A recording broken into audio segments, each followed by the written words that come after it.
It's time for a Bible story. This story begins with a group of people called the Israelites. I've heard of those guys before. They were the ones that were like slaves in Egypt, and then that one guy was like, let them go. And then the other guy was like, no way, bro. And then God was like, fine then, do the big splash wave, son. Judged and rescued.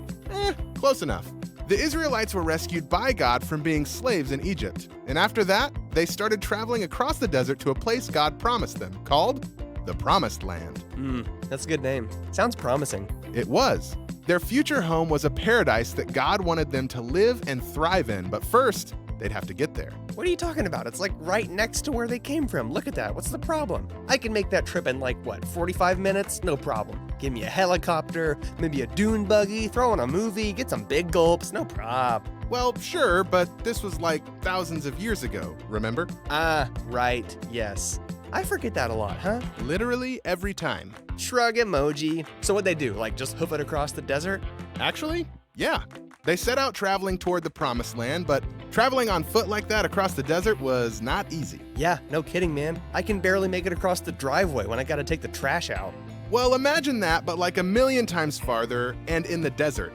And instead of just trash, it was like everything you own. Yowza. Okay, so what happened next? As they traveled across the desert, God totally took care of them. He provided water when they needed it, food when they were hungry, and protected them from enemies as they went along. That is awesome. Okay, all right, so they made it across. Case closed. End of story. Roll credits.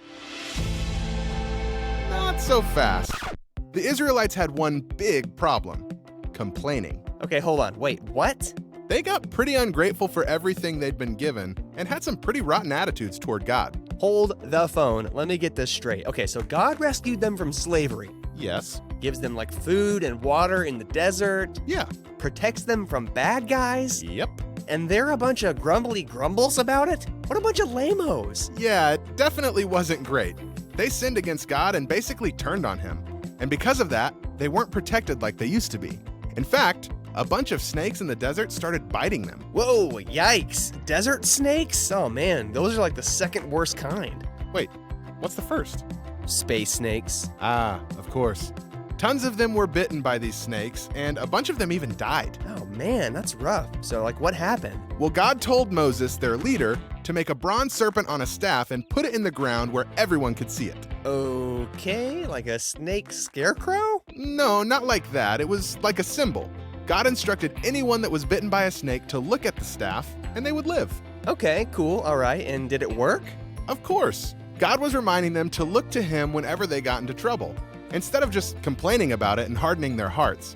And even though we're not in the same kind of situation today, that principle still applies. God has done so much for us when we didn't even deserve any of it. So all we can do is be grateful and continually say, thank you. You're welcome, man. Wait, no, I was saying, like, thank you to God. Oh, right. My bad. Just a reflex. #manners.